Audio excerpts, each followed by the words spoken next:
Did you know that Van Gogh did not cut off his ear, or that Adam and Eve did not bit into an apple? Let's discover 10 historical lies that you've believed so far. 1.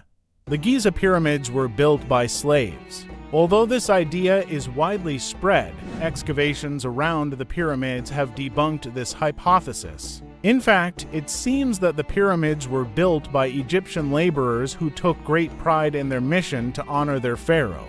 After all, if you can't build a pyramid for your god with your own hands, then who can? 2. Napoleon was unusually short.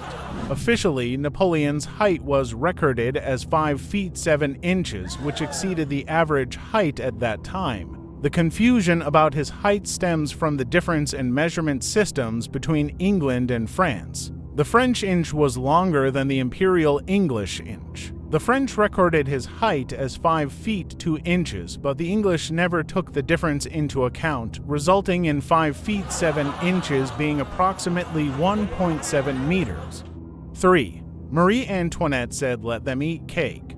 Although this quote is often attributed to her, it actually comes from Jean-Jacques Rousseau's autobiography, Confessions. The philosopher recalls a story he heard long ago about a princess who learns that her subjects have no bread and says, "Let them eat cake." It is unlikely that Rousseau would have written about Marie Antoinette, as she was only 10 years old in 1765, the year the book was written. 4. Van Gogh cut off his ear.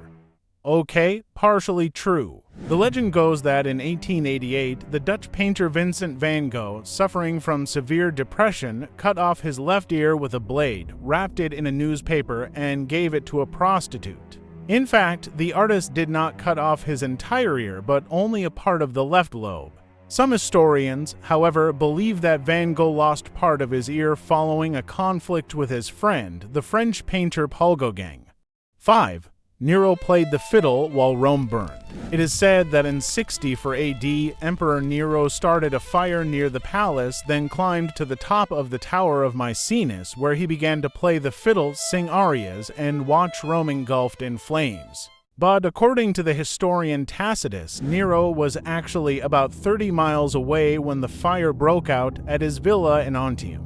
Nero wasn't exactly a stand-up guy. For example, he took his own mother as a lover, then ordered her execution. However, historians believe that Nero's enemies were the real ones responsible for setting fire to Rome, correctly assuming that the emperor would be blamed. In reality, Nero was almost a hero. He tried his hardest to extinguish the flames, found food and shelter for citizens, and oversaw plans to rebuild the city. 6. Adam and Eve bit into an apple. According to Genesis, Adam and Eve were expelled from paradise because they had eaten the fruit of the tree that was in the middle of the garden. The apple is not mentioned by name.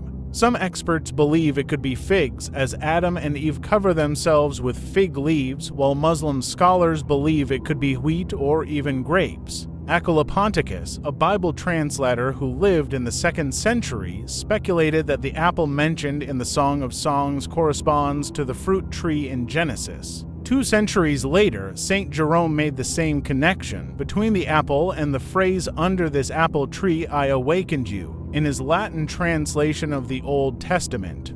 7. Benjamin Franklin discovered electricity. Ben Franklin did not discover electricity after his kite was struck by lightning in 1752. In reality, electricity was already known at that time. What Franklin was actually trying to do was to prove the connection between lightning and electric current. During a storm, he raised a silk kite, from which he hung a metal key, and noticed that the fibers around the string became stiff, as if charged with electricity. He touched the key and felt a small shock from the electricity accumulated in the air, not from the lightning strike itself. It was enough to prove his theory that lightning is electricity. If the kite had been struck by lightning, Franklin probably wouldn't have survived, as happened to the Russian professor Georg Wilhelm Richmann in St. Petersburg, who tried the same experiment a few months later.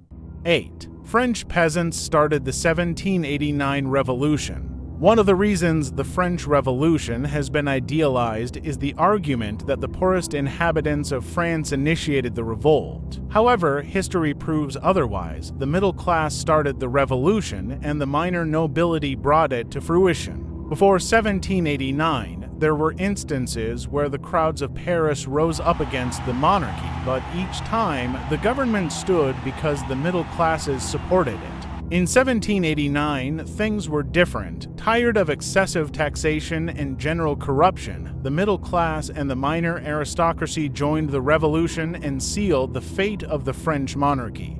9. Richard the Lionheart was English.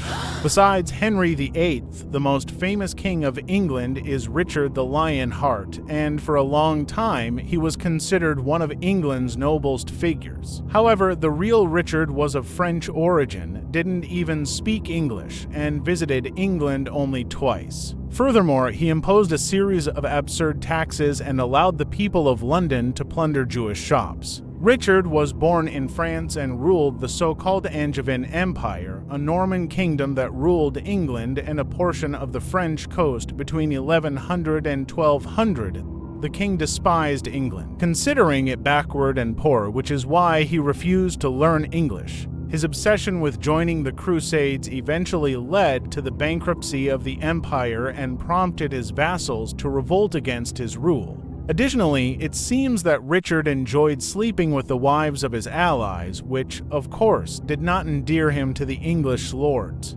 10. During banquets, Romans used vomitoriums. A highly persistent myth about the ancient world was that Romans feasted until they couldn't anymore, then visited a room called a vomitorium, where they regurgitated the freshly consumed food to make room for more. The truth is quite different. Vomitoriums were actually passageways that allowed spectators in an amphitheater to circulate quickly and efficiently find their seats in just a few minutes. If you've made it this far, here's a bonus one for you. Christopher Columbus discovered America. This myth has been perpetuated for centuries, but the reality is that Columbus was not the first person to reach the Americas. Indigenous peoples had been living in the Americas for thousands of years before Columbus arrived. Additionally, Norse explorer Leif Erikson is believed to have reached North America around 1000 AD, nearly 500 years before Columbus' voyage in 1492. Columbus actually landed in the Caribbean islands, thinking he had reached the East Indies, and he never set foot on the mainland of North America. Despite his voyages marking the beginning of European exploration and colonization of the Americas, the idea that Columbus discovered America erases the rich history and cultures of the indigenous peoples who were already there. If you have any questions or suggestions, feel free to leave them in the comments section, and don't forget to subscribe for more interesting videos.